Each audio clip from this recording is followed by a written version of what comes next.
tal? Muy buenas tardes, tengan todos ustedes y bienvenidos a este espacio donde compartiremos opiniones desde la perspectiva y aplicación de la criminología y la criminalística en nuestro ámbito social y cotidiano.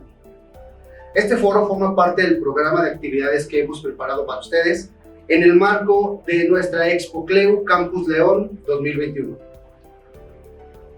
Mi nombre es Juan Felipe y soy parte del equipo de CLEU Campus León.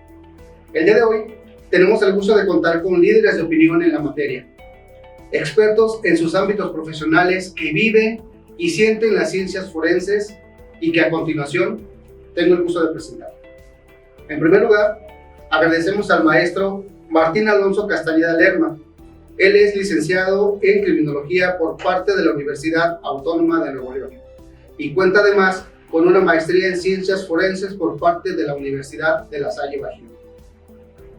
Dentro de su experiencia laboral, ha colaborado en la Secretaría de Educación de Guanajuato en el desarrollo de programas académicos para los bachilleratos bivalentes militarizados, además de ejercer como perito particular y docente de CLEU Campus León. Bienvenido y gracias por estar con nosotros. Gracias. De la misma manera, agradezco y presento a la maestra Juana Cecilia López Zamora, egresada de la Universidad de León, quien cuenta además con una especialidad en policiólogo criminalista y una maestría en ciencias forenses por parte del Instituto para la Formación de los Cuerpos de Seguridad Pública del Estado de Guanajuato. Dentro de su experiencia laboral, colaboró con la Procuraduría General de Justicia del Estado de Guanajuato y actualmente es perito criminalista de la Procuraduría General de la República del Estado de Jalisco. Bueno, actualmente fiscalías. Como perito criminalista además. Actualmente también ejerce como abogada litigante y es docente de CLEU Campus León. Bienvenida, maestra. Gracias. Toca el turno de presentar y dar la bienvenida al maestro Luis Ángel García Sánchez, quien es médico cirujano por la Universidad Autónoma de Guadalajara. Cuenta además con una maestría en sexología por la Sociedad Mexicana de Sexología Humanista Integral, AC, y con un diplomado en orientación e información sexual por la Sociedad Mexicana de Sexología Humanista Integral, AC. Actualmente se desempeña como facilitador de cursos, talleres y seminarios relacionados con la salud sexual, desarrollo humano y psicoterapia en el ámbito escolar del nivel medio y superior, así como docente de CLEU Campus León. Bienvenido, maestro. Finalmente, agradezco y presento a la maestra Veneranda del Carmen Rangel López, licenciada en Derecho por la Universidad de León. Cuenta además con una especialidad en Procuración de Justicia y con certificación en el nuevo sistema penal acusatorio por parte del Instituto de Formación Profesional y con la maestría en Ciencias Jurídico-Penales por parte de la Universidad de Guanajuato. Dentro de su experiencia laboral, ha colaborado con la Procuraduría General de Justicia del Estado de Guanajuato, actualmente Fiscalía, como agente del Ministerio Público y actualmente ejerciendo como abogado litigante en su despacho Rangel y Ballesteros, además de ser docente de CLEU Campus León. Bienvenida, maestra. Gracias. Muy bien. La dinámica de este foro será la siguiente. Cederé la palabra a los participantes para que nos den su opinión respecto a los temas a tratar. Cada participante entonces contará con un tiempo de 2 minutos para su exposición. Pues bien, ¿qué les parece si comenzamos hablando sobre el siguiente tema? Y este trata sobre los niveles de delincuencia que vivimos actualmente en nuestro entorno social. Más en específico en nuestro estado de Guanajuato. Hace algunos años éramos un estado que no aparecía en el mapa delictivo a nivel nacional. Somos uno de los estados que se mantienen actualmente en los primeros lugares de delincuencia organizada. ¿Qué ha sucedido entonces? ¿Por qué hoy en día se ha disparado este indicador? Cedo la palabra a la maestra Veneranda, por favor. Gracias, buenas tardes. Bueno, en primer lugar, el que se haya disparado, como lo llamaste tú, Felipe, es una cuestión multifactorial. No podemos hablar solamente de un factor, sino que a nivel Estado nos hemos enfrentado también con un avance de la delincuencia, sobre todo, ya no nada más de la delincuencia organizada, sino de la delincuencia común, es decir, la delincuencia cotidiana. el asaltante que de pronto vas por la calle y te quita tus pertenencias al bajarte del camión, o también cómo ha permeado y cada vez ha penetrado más la delincuencia organizada en ciertos sectores de la sociedad. Y hablamos desde clases, sin denostar, pues, pero hay que hablar de clases sociales, desde clases sociales o con un poder económico adquisitivo muy bajo, hasta clases sociales muy altas. Entonces, esa penetración que ha tenido también la delincuencia organizada ha servido como un caldo de cultivo ideal para efecto de que ciertas conductas delictivas, y sobre todo las más graves, esas que estamos hablando de homicidios, secuestros, violaciones, que son las que más laceran a la sociedad y más descomposición causan al tejido social, estén precisamente manifestándose con mayor presencia. Y amén pues de otro tipo de conductas como son ahorita la gran cantidad de personas desaparecidas que existe en nuestro estado. Entonces, por eso decía yo que no es algo que solamente se debe a un factor. Y también no es algo que solamente se lo podamos dejar a la delincuencia. Es también la descomposición del tejido social se debe también a la familia. Tenemos familias en gran mayoría disfuncionales, en donde no hay presencia de padre o madre, y efectivamente ese también es un factor que contribuye a que a lo mejor ese adolescente o ese menor pues sea una persona que pueda ser más fácil captado por la delincuencia organizada. Y si a eso le sumamos la pobreza extrema en la que vive la mayor parte de nuestra población en México, pues es otro factor que también se suma a este incremento de la delincuencia. Otro de ellos es la educación. Tenemos cada vez una deserción académica a más temprana edad de nuestros niños. Entonces, eso evidentemente, si tenemos a los niños en lugar de estar en las aulas, los tenemos en las calles, son los factores que, a mi juicio, son los que mayormente contribuyen precisamente a este incremento de la delincuencia. Muy bien, muchas gracias, maestro. Maestro Luis Ángel, por favor, su opinión. Bueno, tengo que hacer eco de la maestra Miranda en cuanto a los orígenes de todo esto que está quejando a la sociedad mexicana en cuanto a la criminalidad. Pero también hay otro factor que hay que tomar en cuenta, que es la historia.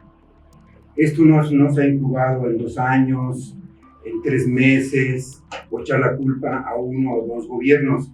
Esto ya tiene mucho tiempo que ha estado fermentando, así una masa que viene poco a poco creciendo, y lastimosamente pues no se ha atajado de sus inicios o no se ha dado la atención muy precisa a cada uno de estos circunstancias sociales que en este momento pues alcanzan a manifestarse con toda esa fortaleza que a muchos asusta, como sería el que en la actualidad gente muy joven ya está delinquiendo.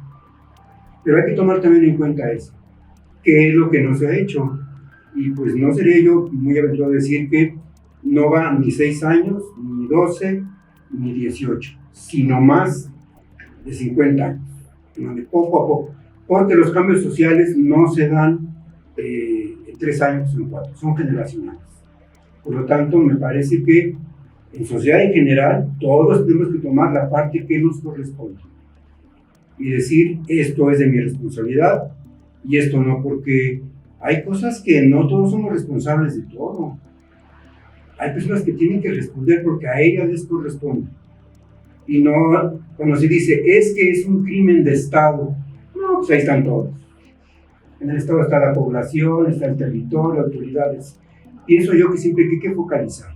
Y eso pues tampoco es buscar, ¿no? En este momento es que lo hizo o dejó de hacer. Sino ese momento adecuado, pienso yo, para que la sociedad en su conjunto, todas las autoridades, los 3 niveles de gobierno, toda la sociedad civil, todas las organizaciones, ya nos dediquemos y nos pongamos a trabajar. Y creo yo que es el momento ideal porque estamos, en este caso, CLEO, nuestra institución, está formando cada vez más generaciones de alumnos, de alumnas, que ya son precisamente criminólogos y criminalistas de profesión. No digo que sea mal, pero me he topado yo con ingenieros, con químicos, que por alguna razón han caído en las fiscalías y han trabajado y tienen un saber que podemos considerar empírico, que no es malo. tampoco hay que satanizar, pero les falta, pienso yo, ese basamento que da el estudio sistemático y metodológico de la criminología y la criminalística. ¿Quién la da? La Universidad de Cleo. Muy bien, maestro. Muchas gracias. Maestra Ceci, por favor. Sí, incluso, bueno, retomando lo que mencionaba la maestra Veneranda, la educación, ¿no? La educación es básica, lógicamente, y yo creo que si nosotros nos vamos educando o la universidad va preparando alumnos en cuestión a la educación, enfocarnos a la criminalística y criminología, lógicamente también el delincuente, si lo vemos ya en campo, el delincuente también se prepara, o sea, también él se va preparando. Si nosotros avanzamos una parte, pues ellos a lo mejor hasta nos brincaron, ¿no? Entonces, ellos se van preparando. Yo creo que en la práctica yo he visto situaciones en las cuales a veces nos sobrepasa el tipo de armas que utilizan, artefactos explosivos caseros que se van creando. Entonces, va aumentando, ¿sabes?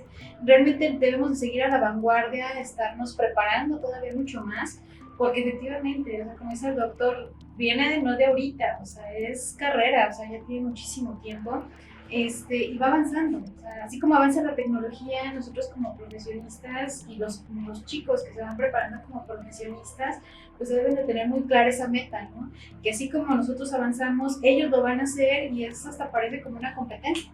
Realmente es una competencia porque todos debemos de estar realmente enfocados a un punto. Las escenas donde ocurren los hechos, cualquier tipo de hecho, homicidios, suicidios, accidentes, pues todas son diferentes. Aunque nos enfoquemos con un protocolo, una terminología, en fin, aún así cada uno lo tomamos de forma diferente. Y vamos viendo que la delincuencia, los índices delictivos, pues sigue aumentando. Y quiere decir que a lo mejor la preparación que se está dando, no nada más con los profesionistas, pues también va siendo una de los delincuentes, ¿no? También va siendo esa parte. Entonces yo siento que por ese motivo hay que prepararnos también muchísimo más. Muy bien, muchísimas gracias. Maestro Alonso, una pregunta muy en particular. Bueno, generalizo también, pero me gustaría que me la contestara. Entonces, volviendo al juego del huevo y la gallina. Vamos a verlo desde esa perspectiva. ¿El delincuente nace o se hace? Hablando de estos múltiples factores. Bueno, cuando hablamos del crimen o del delito, no podemos encasillarlo no tenemos el gen de la maldad, es decir, los seres humanos no nacemos malos, digamos. Somos entes que procuran la violencia a lo largo de, como lo mencionó la maestra, de las condiciones de la vida natural y humana de cada uno de los individuos, y por ello es que se pueden adquirir o no pues conductas que recaen en la agresión y la violencia.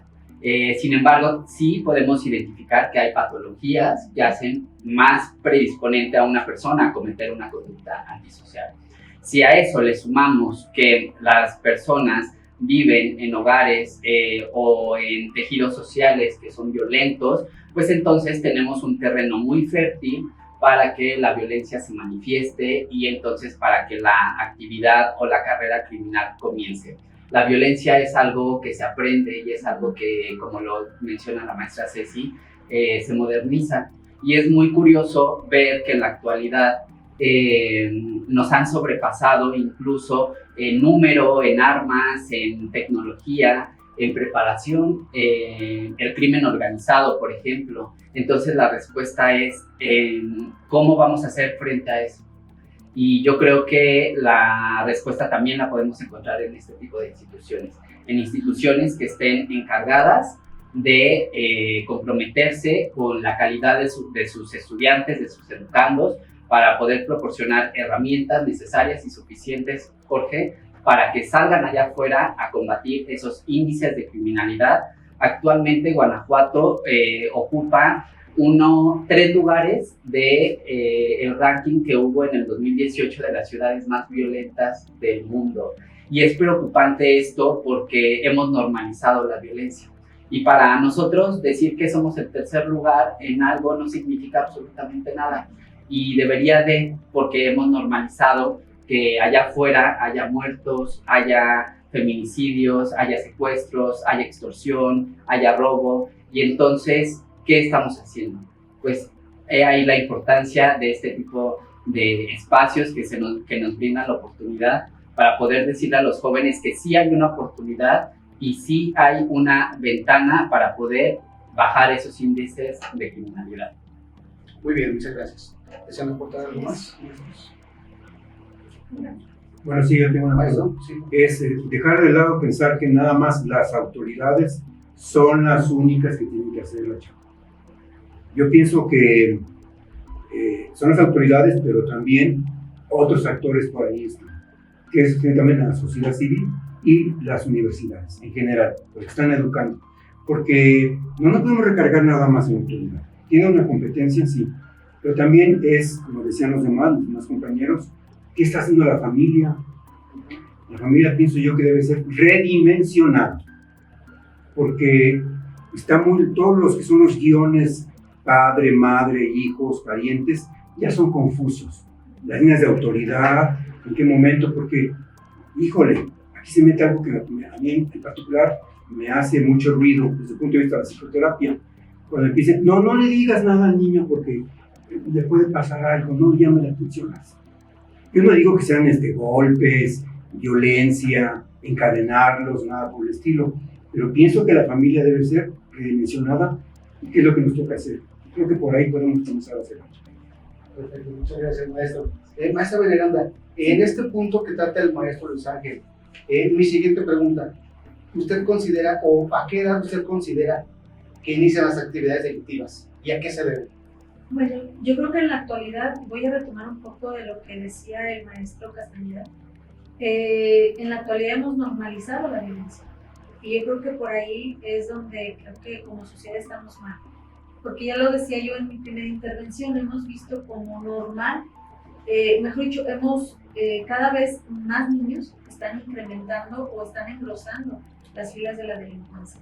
Y eso nos parece ya normal, ¿no? Hablar de un niño sicario, a lo mejor en la década de los 80 era impensable, ¿no? Pero ahorita vemos, incluso, y lo retomo, normalizar, porque vemos incluso hasta videos después en redes sociales, en donde hay niños, y hablo de niños de 8, 10 años, ya no de niños que están entrando a lo mejor a la pubertad, sino niños que todavía sus padres deben de estar diciéndole, oye, ¿qué caricatura quieres ver, no? Y ya están con un video donde están disparando armas o donde están encañonando a alguien o más allá, están incluso hasta privando de la vida a alguien o se escucha hablar la palabra, pero desmembrando o descuartizando a una persona. Entonces, cada vez como sociedad, yo creo que es esto que hemos visto de violencia, este nivel de violencia nos ha llevado a que ya veamos, pues este es un niño, ¿no?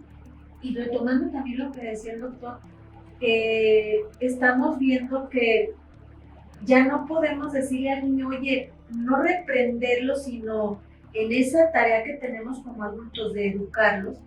No creo que por ahí como que no estamos haciendo nuestra labor como padres. Y hablo en general. ¿Cuántas de las ocasiones a lo mejor si dejamos al niño que nos lo cuide la niñera o la abuelita del niño, nos enojamos porque la niñera lo regañó? O porque le dijo, es que sabe que tiró esto. Bueno, es que se le tiene que reprender al niño, porque entonces creo que estamos aceptando que el niño tenga ese tipo de comportamientos y entonces cuando el niño va creciendo, se va desarrollando y llega a la edad adulta, pues resulta que el niño no quiere, ya no es un niño, pero no quiere que le digan nada.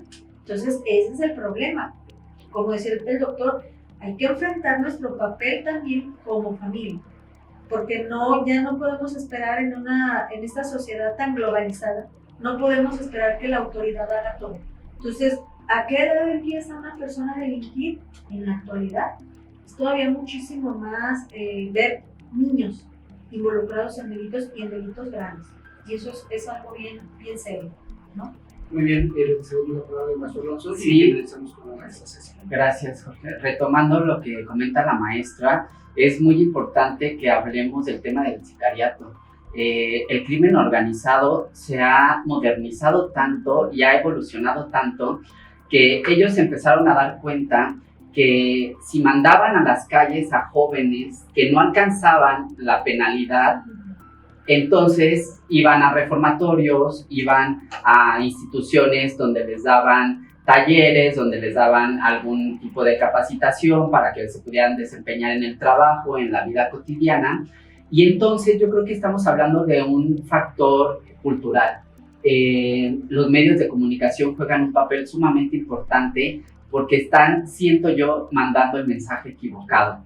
Le están diciendo si ponemos a un niño que tiene características de violencia, donde no se le toma en cuenta, donde no se le pregunta cómo te sientes, cómo te fue hoy, qué sentimientos tienes, donde los padres no están atentos a las emociones del niño, a todo lo que pasa, pues obviamente si llega a una organización y le da poder y le da entonces la atención que él no tiene en su casa, claro que se va a ir para allá. Entonces, bueno, hablando de esto, tenemos cada vez a jóvenes de menor edad, precisamente porque los grupos organizados buscan que los sicarios sean personas que puedan el día de hoy matar a alguien y en 2 meses estar libre y volver a su carrera delictiva y entonces seguir ese comportamiento conductual. Y es muy importante entonces que también haya una reforma en ese sentido, ¿no? Se ha tenido que bajar entonces la edad para poder castigar este tipo de delitos en este tipo de jóvenes, pero ¿hasta qué edad vamos a llegar? Es decir, las leyes hasta dónde van a permitir que nuestros jóvenes, en vez de ir a una escuela, en vez de prepararse para la vida diaria, reciban una pistola para poder matar y para poder pertenecer a estas organizaciones criminales. Gracias. Sí, incluso, bueno, retomando lo que mencionan los maestros, recordé una situación, 2 niños, iban 2 menores, uno de 8 años, eran hermanos, uno de 10 años, de hecho son aquí vecinos de la colonia Rivera, iban caminando, pero iban con un adulto. El adulto llevaba 2 armas calibre 9 milímetros. En ese momento, pues, el rondín de la policía pasa, los detecta sospechosos, bueno, al adulto, los niños iban como con temor, porque incluso más chiquito iba un poquito más tembloroso, lo detiene, lo revisa, y el adulto lo que hace, le da las armas a los niños, porque sabe efectivamente, como dice el maestro, la penalidad para los menores es mucho menor, y saben que la sanción pues no va a alcanzar lo de un adulto. Se les remite a los niños, bueno, al de 10 años lo remiten, al de 8 años inmediatamente la mamá salió, no sé de dónde, llega por su niño de 8 años, pero al de 10 salió. Y las armas de fuego, lógicamente, pues las dejan a disposición del Ministerio Público, pero del adulto no quisieron decir nada, ya les habían pagado porque guardaran silencio efectivamente por esa situación. Así es. Yo quiero hacer una apuntamiento también en base a lo que dice el maestro Castañeda.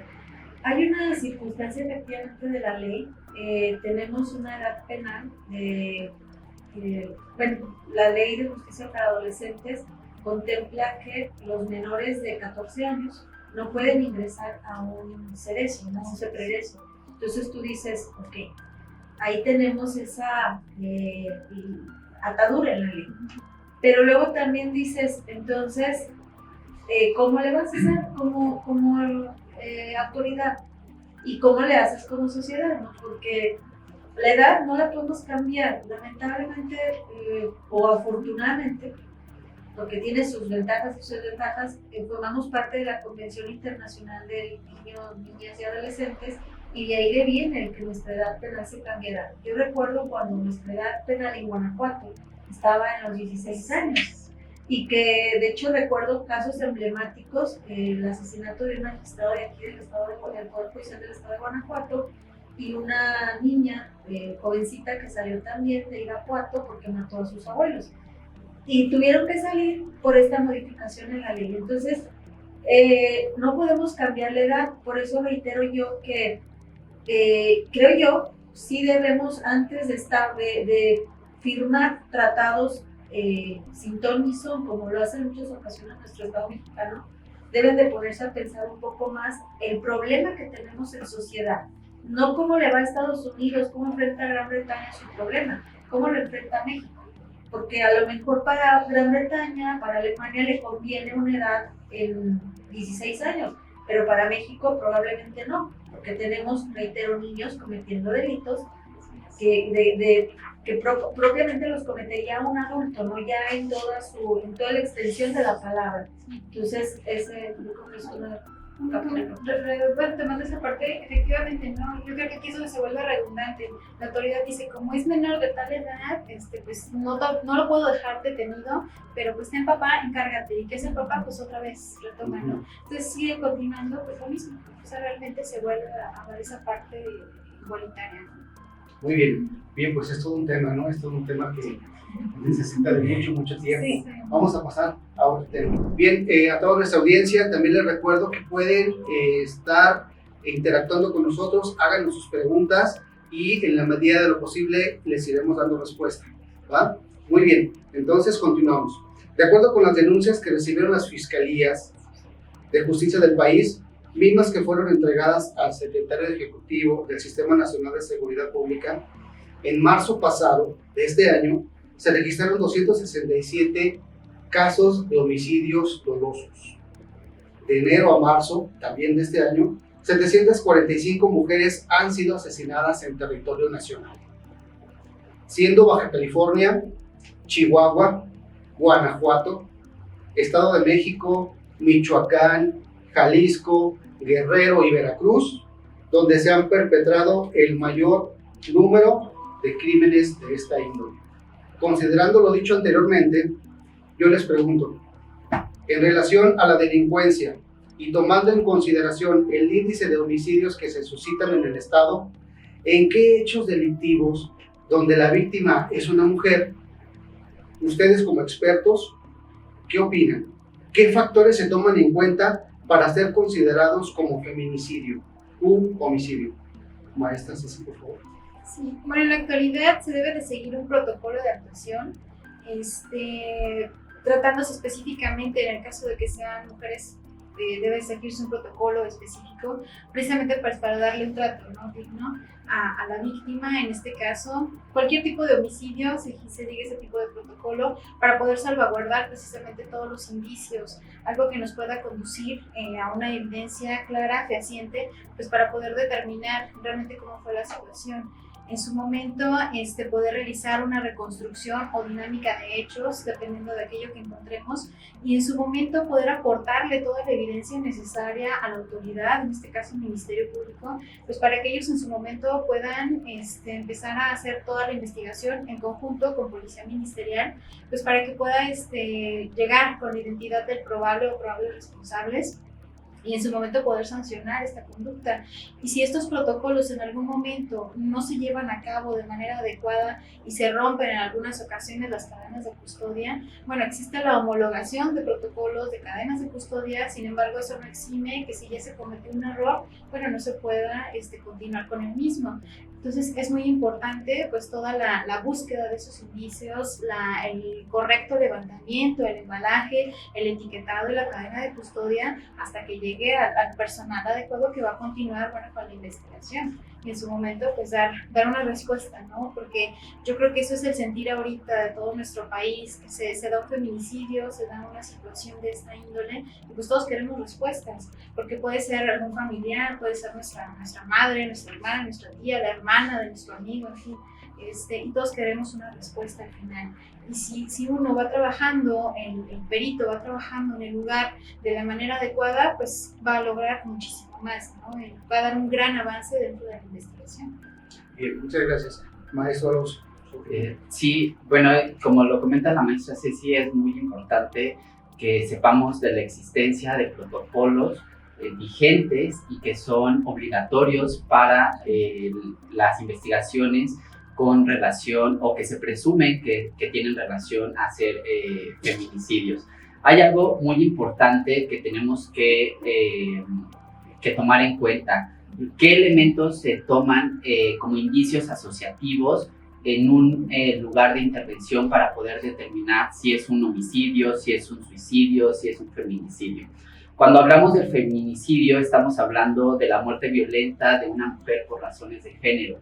Tenemos que buscar no solamente lo que hay alrededor del cuerpo, no solamente lo que las heridas nos dicen. La mayor cantidad de heridas, no me dejará mentir el doctor, son heridas que exceden en la agresión y en la violencia, es decir, hay una clara manifestación del rechazo hacia la mujer, hay una clara manifestación de un sadismo hacia la mujer, es decir, no basta con acuchillarla una vez, hay que exhibir el cuerpo, es decir, cada vez se vuelve más grotesco el acto de dañar y de violentar a las mujeres en ese sentido.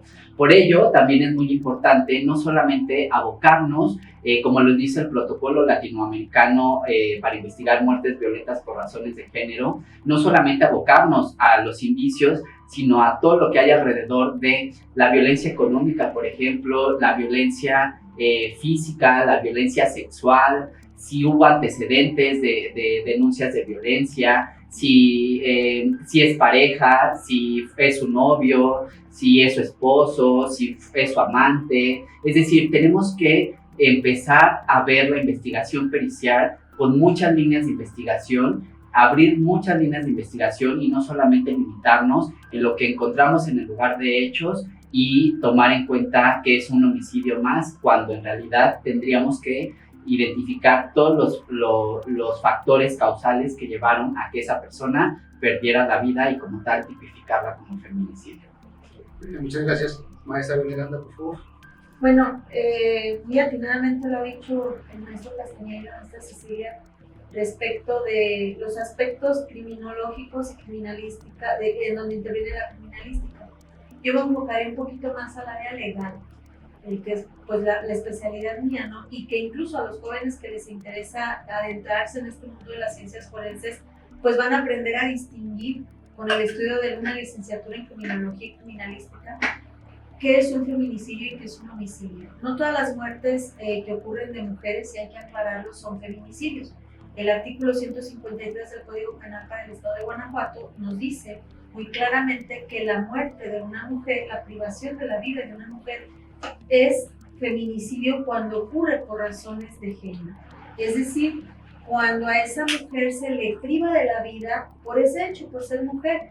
Y lo decía muy atinadamente el maestro Castañeda, cuando su pareja, llámese esposo, amante, amigo, la priva de la vida, bueno, entonces ahí tenemos un feminicidio a todas luces. Por eso es importante que la ley penal se conjugue dinámicamente con la criminología y la criminalística, porque la base te la va a dar a lo mejor el derecho, ¿no? La pena, el tipo penal. Pero ¿qué es lo que te va a determinar si hay o no un feminicidio? Lo que tú recabes en el lugar de hechos, como lo han dicho también los maestros, ¿no? Si ahí, de acuerdo a los testigos que pudiste declarar, hay una relación entre ellos, o bien a lo mejor hubo una vejación a la víctima, lo que decía el maestro, el exceso en las heridas, la furia que se manifiesta de manera excesiva en eso, pues eso ya te da la pauta para que estés hablando no de un homicidio cualquiera, sino de un feminicidio. Y acuérdense que el Código Penal establece penas de hasta 60 años, ¿no?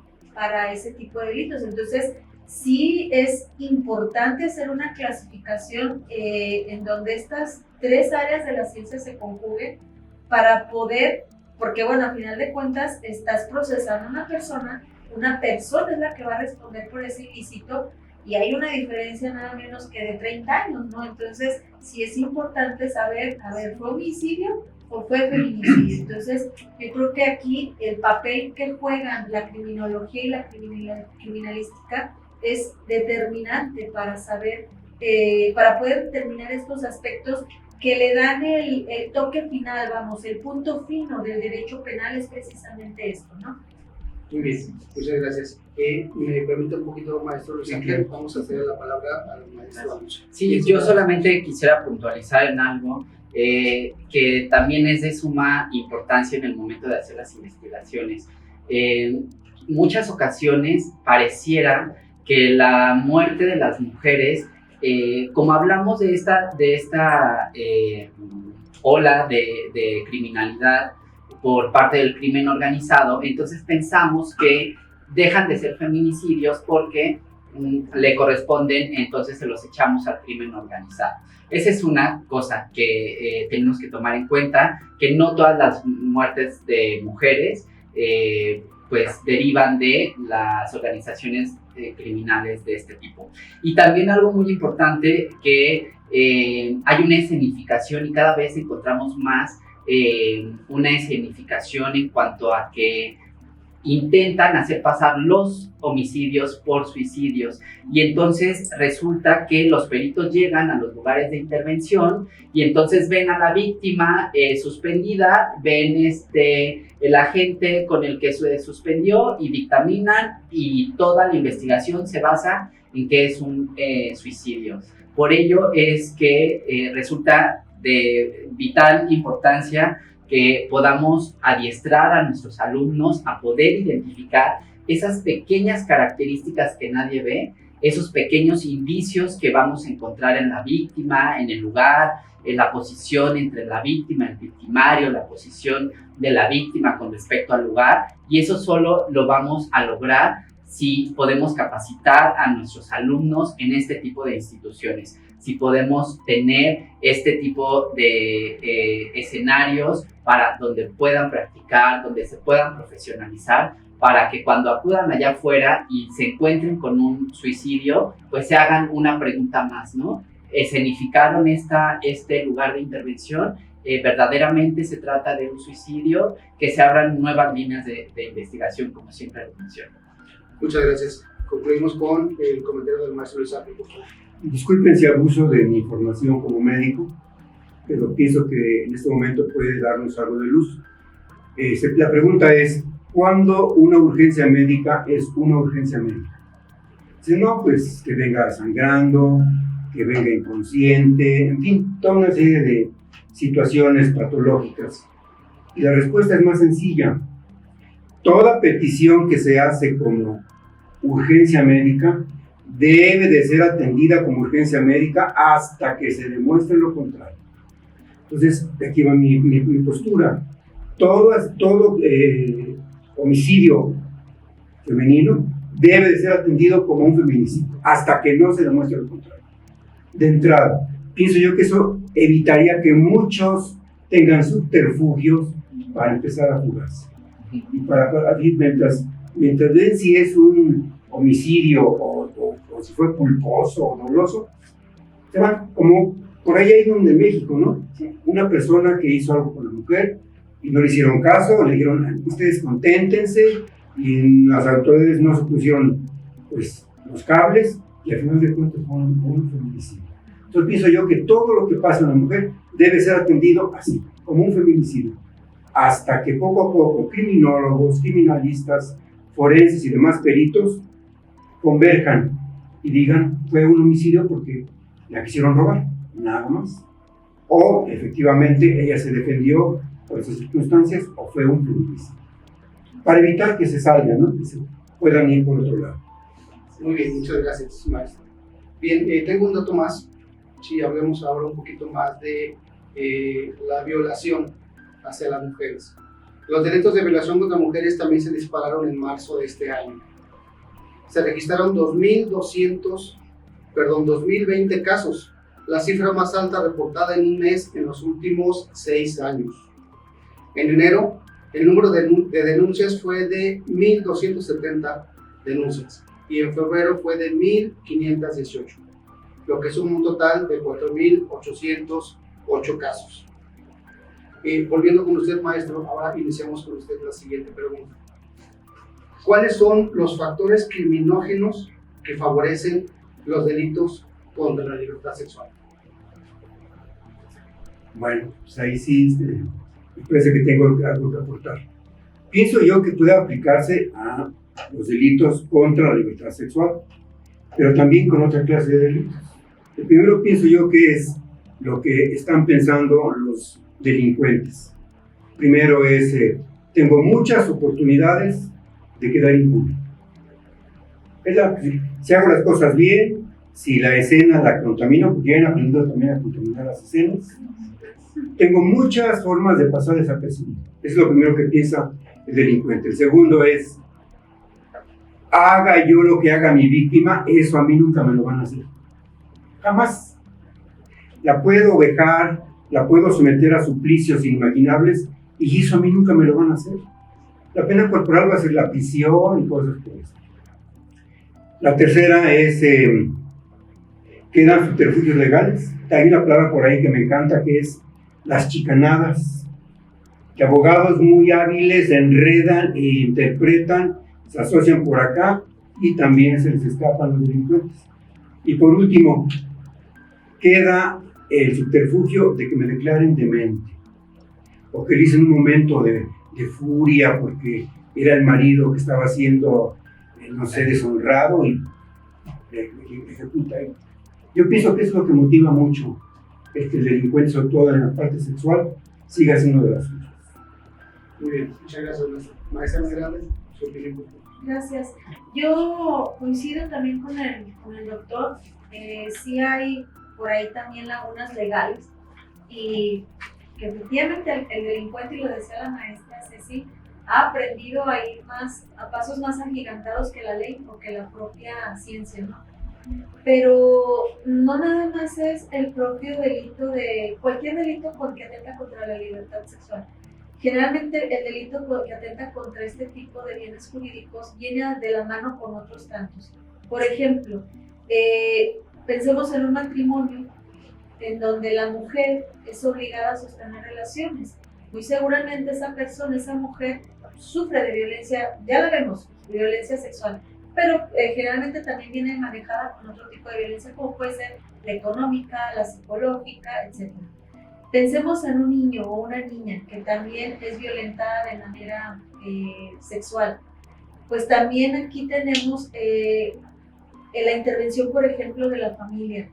Generalmente son niños que a lo mejor son dejados de su mamá, de su papá, ya no los cuida, se los dejan al cuidado de una tercera persona, o están viviendo con familiares, etcétera, o viven en una situación de hacinamiento. Entonces, eso también es una fuente muy propicia para que se puedan llevar a cabo este tipo de ilícitos, ¿no? Yo me preocupa, y lo digo porque estuve en un área muy sensible de la Fiscalía. Todos los delitos contra la libertad sexual son muy impactantes, cualquiera, ¿no? Pero sobre todo los que se cometen contra niños. A mí ese tipo de delitos sí me surgen muchas cuestiones personales, porque un niño no se puede defender. Un niño le dices tú, lo amenazas con que es que tú lo estás haciendo mal, tú eres el que está mal, y yo le voy a decir a tus papás, y el niño se queda callado. Entonces, yo creo que también esto lo traigo a colación porque debe de haber también una educación de nosotros como familia, como tutores de esos niños, como padres de familia, de educarlos, ¿no? Y también decirles, ¿sabes qué? Esto no lo puedes permitir. Entonces, también viene mucho de la educación. Coincido con el doctor en esos factores que él ha mencionado, pero también creo que es un factor donde incide la educación directamente en poder decirles y empoderar a nuestros niños, ¿no? Así como empoderamos a las mujeres, también a nuestros niños decirles, esto no te lo debes de hacer. Porque a mí, reitero, creo que me preocupa mucho, pues, el alto, claro que la violencia contra la mujer es manifiesta todos los días, pero también la violencia contra los niños. Entonces, creo yo que uno de los factores pudiera ser bien el poder sentarnos a hablar con nuestros hijos. ¿Qué te está pasando? O incluso, ¿no? Los docentes con sus alumnos cuando están a lo mejor en cierta edad. Si pudiéramos cambiar esa forma de pensar, pues yo creo que sería bueno y se prevendrían muchas de las conductas que ocurren en tempranas edades. Muy bien, muchas gracias, maestra. Maestro Alonso, por favor. Bueno, es un tema bastante complejo. Ahorita que lo comentaba la maestra, me aboqué a mis años de estudiante. El primer cadáver con el que yo tuve una práctica forense fue a causa de una muerte violenta por agresión sexual. Y nunca se me va a quitar la cara de esa niña de la cabeza, porque justamente representa lo que dice la maestra muy atinadamente. Representa todo lo que desde el núcleo primario social, que es la familia, no hemos logrado hacer para poder prevenir las muertes o la agresión sexual hacia los menores. La agresión sexual es algo que se da en todos los ámbitos, pero no nos atrevemos a hablar.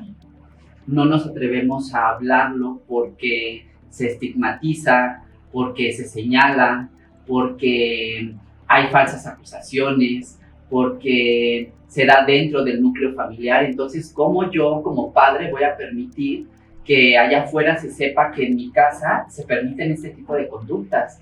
Prefiero saberlas y callarlas, hacer algo para que esto no suceda. Entonces, es muy importante poder educar a nuestros hijos, a enseñarles qué cosas no están bien, qué no se debe de permitir en sus cuerpos, qué tipo de tocamientos rebasan la intimidad sexual de las personas, pero también tenemos que aprender a hablar de libertad sexual, es decir, también tenemos que dejar de tener ese tabú para que nuestros jóvenes, nuestros niños puedan expresarse libremente cuando tengan esta situación. Ahora, la pandemia vino a jugar un papel muy importante. Me hablas de cifras de febrero a marzo, donde todos estuvimos hacinados en nuestros hogares.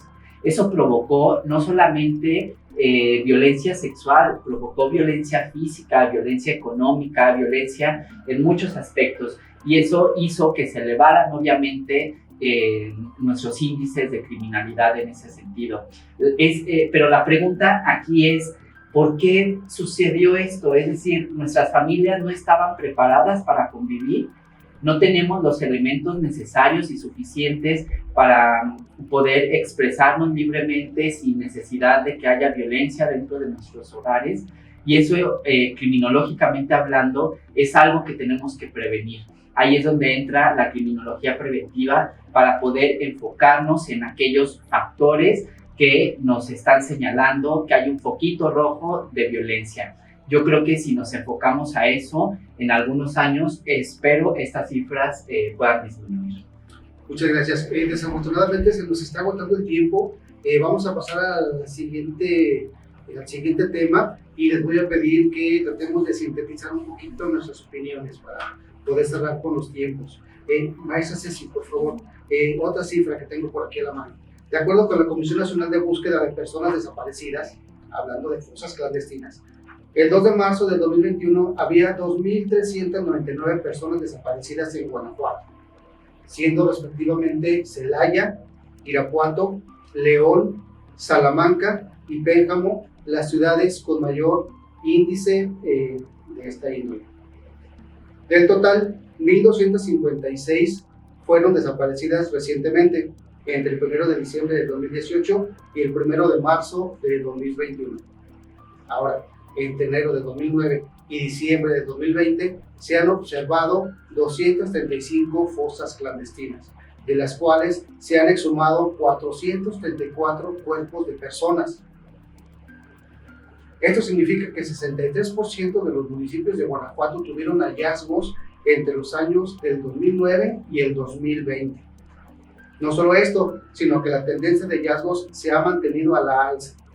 Inclusive en este 2020 se ha convertido en el año con el mayor número de fosas clandestinas observadas en la entidad. Bien, la pregunta es, más allá de dar cifras y dar solo la nota por encontrar fosas o cuerpos, ¿qué hacen las instituciones para la identificación forense de estos cuerpos, de estos cadáveres encontrados? Considero que en la actualidad, bueno, sí se tenían las fiscalías, se tenían con la capacidad de realizar este tipo de investigaciones, de búsqueda, sobre todo en las fosas clandestinas. Lo que tal vez no estábamos tan preparados era en cuestión a la cantidad. O sea, ha sido innumerable las cosas y van a seguir apareciendo fosas clandestinas, porque realmente ahorita ya se está abocando mucho a ese tipo de investigación. Lógicamente no es una investigación de unas cuantas horas, o sea, podemos llevarnos hasta días realizando ese tipo de investigaciones, Cito, por ejemplo, Rafael Moreno González decía, la criminalística es la ciencia del pequeño detalle. Pues, efectivamente, en una fosa clandestina, al ver en ocasiones no nada más encontramos unos restos óseos, podemos encontrar de una persona, pueden ser de muchísimas personas, y estos hay que clasificarlos, cada uno de estos, estableciendo, bueno, cuántos individuos pueden aparecer, si esos restos humanos, son de animal, tratar de buscar todo aquello que nos pueda abocar un poquito más a la investigación. Y como repito, no es de horas, pueden ser días, pueden ser incluso la investigación no nada más de campo, la investigación de laboratorio, donde se va a continuar con todo ese tipo de investigación. Muy bien, muchas gracias, maestra. ¿Alguien más que quiera aportar una opinión? Sí. No, adelante. Yo nada más decir, efectivamente van a seguir apareciendo cosas. Así que el trabajo de las instituciones yo creo que debe de venir desde este tipo de espacios, ¿no? Universitarios en los que se formen profesionistas comprometidos y profesionistas que sepan procesar una escena, que sepan cómo tratar un indicio, y yo creo que eso nos lo puede dar Cleo. ¿Sí? Nada más. Muchas gracias, maestra. Maestro Luis Ángel. Voy a abusar de una anécdota de Einstein. Ya ven que los muertos tienen un gran potencial para seguir iluminándonos. Y a mí me gusta la frase: ¿cómo quieres que las cosas salgan diferente si siempre las haces igual? Pero yo pienso también que en el caso de las autoridades judiciales, en este caso, deben modernizarse, pero muy a fondo. Deben hacer una revisión exhaustiva, verdaderamente despiadada, si quieren que pase algo. Si no, así todo. Muy bien, muchas gracias. Concluimos, maestro. Sí, 434 cuerpos. ¿Dónde metes 434 cuerpos exhumados? ¿Cómo los preservas y cómo los analizas? Y cómo individualizas, ¿no? Porque el trabajo no solamente es exhumar los cuerpos. Voy a traer un caso a colación, lo que pasó con las fosas en Morelos, donde encontraron, iban por cierta cantidad de cuerpos y encontraron cuerpos que ni siquiera estaban registrados en el acta del cabildo. Es decir, utilizamos ya las fosas del Estado para convertirlas en fosas clandestinas. Pero bueno, ese es otro tema. Lo importante aquí es que en CLEU me gusta mucho dar la práctica de cómo identificar una fosa. Con qué herramientas tenemos para poder identificar una fosa, porque no nos dicen ahí está la fosa, o no, es decir, tenemos que utilizar cierta metodología técnica científica para poder identificar el terreno, para poder delimitar, para no comprometer la evidencia física, para poder ayudar en este grupo interdisciplinario con los antropólogos, forenses y demás. Entonces, me gusta mucho esta práctica en particular, porque es donde veo que mis alumnos ponen todo el conocimiento que han traído durante todos estos años a la práctica, y entonces es ahí donde dicen, aquí puedo materializar todo lo que aprendí en todos estos semestres, ¿no? En poder individualizar a una persona radica en que puedo ir y decirle a un familiar que lleva años, aquí está tu hijo, aquí está tu hermano, aquí está tu papá, y entonces puedan tener esa tranquilidad de que por lo menos su cuerpo se le regrese. Y el trabajo de nuestros estudiantes es ese, especializarlos en esas áreas para que por lo menos le den la tranquilidad a sus familiares de decir, encontraron a las víctimas, ¿no? A sus desaparecidos. Muy bien, muchísimas gracias. Pues bien, se nos ha agotado el tiempo. Esperamos que esta práctica de libre expresión y pasión por las ciencias forenses haya sido de su agrado. Pudimos compartir, y agradezco nuevamente a todos los docentes presentes de la Universidad CLEU Campus León, que como ustedes han visto son especialistas, son expertos en sus áreas, y que bueno, finalmente estamos a su disposición para que puedan acercarse, conocernos un poco más y darse cuenta por ustedes mismos que somos su mejor opción de estudio aquí en CLEU Campus León. Muchísimas gracias por su atención, maestros, muy agradecidos. Gracias. Gracias.